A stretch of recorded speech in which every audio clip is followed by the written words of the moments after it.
વીરપુર જલારામ ધામમાં lighting tower તેમજ રોડનું ખાતમુહૂર્ત કરતા સાંસદ વિઠ્ઠલભાઈ રાદડિયા. વીરપુર જલારામ ધામમાં પવિત્ર યાત્રાધામના વિકાસમાં ગુજરાતના પ્રવાસન મંત્રી શ્રી જયેશભાઈ રાદડિયાની ગ્રાન્ટમાંથી 1,30,00,000ના ખર્ચે તૈયાર થનાર વીરપુર ગામનો મેઇન રોડને આરસીસી રોડ બનાવવા માટે 3.5 કિલોમીટર તેમજ વીરપુરના મીનળવાવ ચોક અને ટાવર ચોકમાં પાવર લાઇટિંગ ટાવર ઊભા કરાશે. વીરપુર જલારામ ધામમાં રોશની તથા માર્ગ માટે ફાળવવામાં આવેલ જેનું ખાતમુહૂર્ત પોરબંદર મત વિસ્તારના સાંસદ શ્રી વિઠ્ઠલભાઈ રાદડિયાએ કર્યું હતું.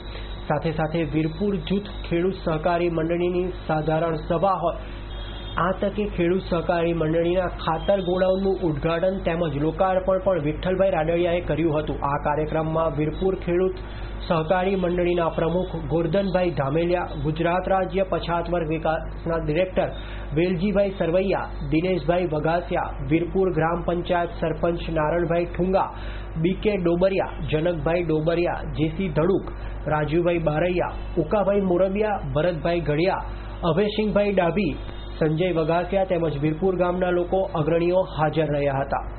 હરેશ ભાલિયાનો રિપોર્ટ, S9 ન્યૂઝ, જયપુર.